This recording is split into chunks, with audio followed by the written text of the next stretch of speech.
The story for The Color Out of Space is a meteorite crashes on the Gardner farm. And at first it just seems like a regular meteorite, but then it disappears. And strange occurrences start happening in and around the farmland. And the only thing they can describe of it is a color. But even that isn't even a true description, for it's just a defense to really describe it, because the color is not of our spectrum, and what it is doing to the farmland is not human at all. Now, this, there, of course, much like many other adaptations of, or at least the adaptations of Lovecraft works can be translated into film, there have been a few adaptations as before, and I've only seen one adaptation of The Color Out of Space before, and that was called the movie The Curse. And I believe I have a review for it on this, my YouTube page somewhere. I'm too lazy to look it up right now.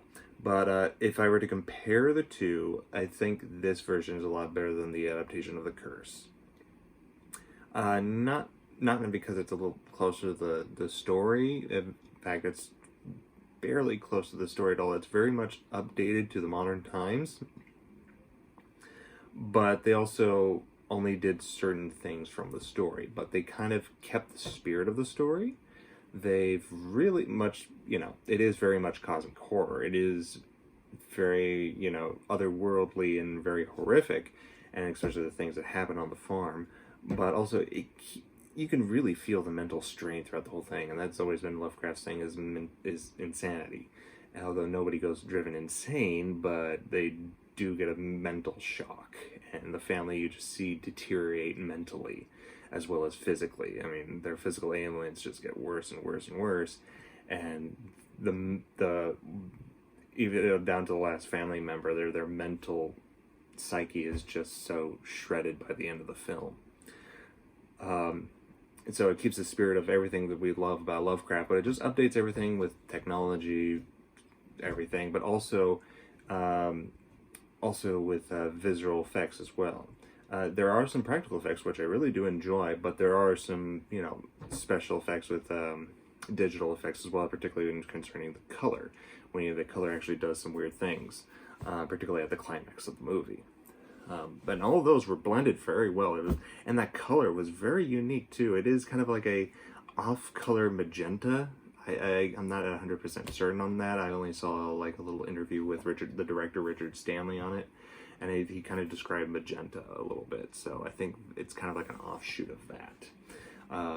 But yeah, it was actually surprisingly really good. It's only like close to a 2-hour movie, and it really starts off slow, but when things happen, they happen pretty quick, and it's just an interesting movie to watch. Especially it's kind of like a mixer of a character study, a horror film, and kind of like a B-rated horror film as well as cosmic horror, kind of mixed in together. And it's kind of like a slow, because it's not something that where the horror just happens real quick. It's a slow progression, and you feel it not in like a pacing, but you feel every moment of it, because it's just gets worse and worse and worse and worse and worse, and then all of a sudden it goes to the climax, and you're just like, whoa, what a trip. But everything was actually very much impressed. I was surprised by that. I enjoyed, all the references to H.P. Lovecraft's work, not necessarily like references like Cthulhu and this and that, but you see little bits and things here, or things mentioned, because a character has a book that's actually titled Necronomicon. They make reference to Dunwich, Arkham, Miskatonic. They really build upon Lovecraft's loosely shared universe. And from what I understand, this movie is the first in a trilogy that's supposed to be a shared universe of Lovecraft's work, and Richard Stanley wants to do at least 3 stories. And I understand the next one is Dunwich Horror, which I would like to see, because reading about the other Dunwich Horror adaptations, but yeah. So yeah, it's good to see a modern day Lovecraft story, and particularly done with respect, and also done looking like a big box office movie, but it's still, you can tell it's a little, low budget, but it's still given the respect it deserves. It's given a nice it's given, like I said, respect, a nice look, a proper budget, and just love too, because Richard Stanley is a fan of Lovecraft as well. You could tell that he enjoyed what he was doing and was trying to do Lovecraft's work right, and which he did in a way, if you think about it. Yes, it's not a direct adaptation of the story, which is fine. Not every great movie is a great adaptation of the book, and also, let's face it, if we adapted the story, we'd be here for ages watching that movie. I love The Color Out of Space, but the story is just fucking long. Too long at times. Not as long as Out in the Mountains of Madness, but long. But it was really good, and the color, it's like I said, the color itself was good, and in keeping true with Lovecraft, they didn't give it a physical look. They didn't give it like something that your mind could comprehend. And some of the things that happen, you're like, well, what the hell was that in there for? You can kind of understand why it's there, but sometimes not. Again, it's not for you to comprehend. It is just there to fuck with you. And they did that pretty well, actually, when you think about it. So a lot of things I did like about that with talking about Lovecraft and stuff. But acting was actually pretty good. It kind of was like a mix of B horror and A-rated acting as well. It kind of had that cheesiness. It kind of had that straightforwardness. It had, proper acting with proper directing. It had, real sense to it, and also the humanity of the characters were there, which, if you read Lovecraft's work, he doesn't really do well with three-dimensional characters, so it's a plus. And also, you kind of do connect with the characters well. They're kind of written differently. They're kind of given the updated look, but sometimes a little bit cliche-ly updated look too, because it kind of seems like, some of the characters seem kind of cliche with some of the things they're doing, or some things felt a little forced, but in a tolerable way. And also they kind of felt like, okay, what if Lovecraft's universe took place today? Because the town that this farmland is near is outside of the city of Arkham, and there's a lot of legends of witches there. So their daughter practices witchcraft in kind of a last ditch effort to protect herself from the color, but also to try and cure her mother of cancer, which is slowly killing her.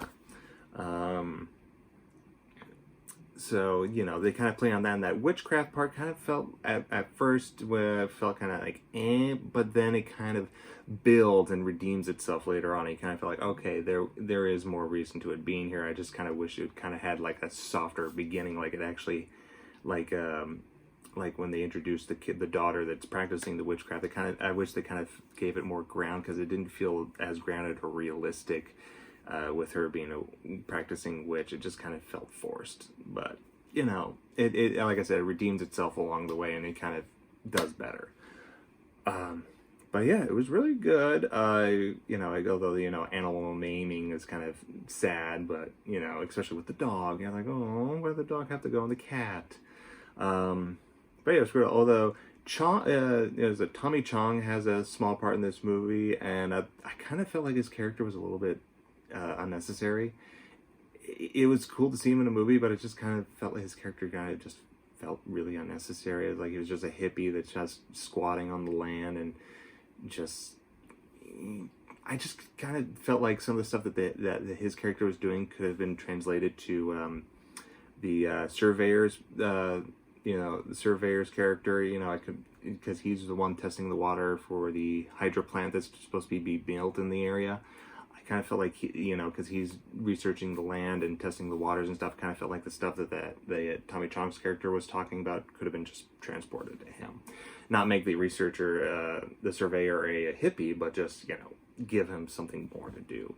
But yeah, I thoroughly enjoyed this movie, surprisingly, and I can't wait to see more of Richard Stanley's other Lovecraft works. It kind of makes me want to watch other Richard Stanley movies as well. But I did enjoy this. Especially for a Lovecraft fan, I do recommend this.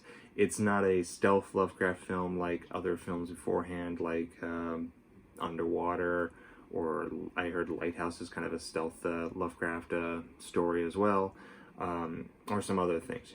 It's very much a straightforward. It's an adaptation, an official adaptation.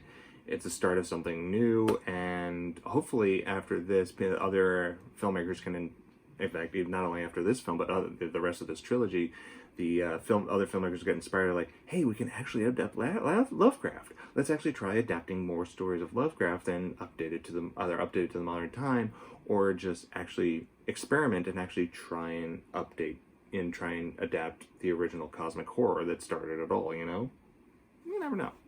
But I do recommend this to all Lovecraft fans, horror fans of both B film horror films and A horror films, cosmic horror fans as well, or Lovecraftian inspired films, Nicolas Cage fans as well, because Nicolas Cage does both range from really good acting to over the top acting, and it's actually a very equal, well balanced, and actually makes sense throughout the movie as his mental state goes down, down, down, and also the color affecting him.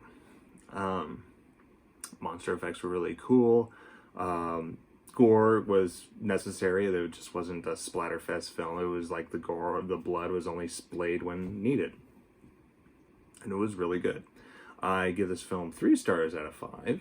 And I think that's about it. Yes. Let's see. I'm sorry, I'm doing this review off the cuff. I didn't write down what I wanted to say beforehand. I'm trying to think real quickly what else. No, nothing that. But if you're a fan of the story, they actually use some of the narration from the story in this film for in the beginning and the end to kind of like slowly transition you in and then transition you out towards the end. It was actually pretty good. It was pretty cool to hear that. So yeah, thank you for watching. Have a nice night. I hope you all are doing safe during this quarantine. And to quote Seth Meyers, stay safe, wash your hands, we love you.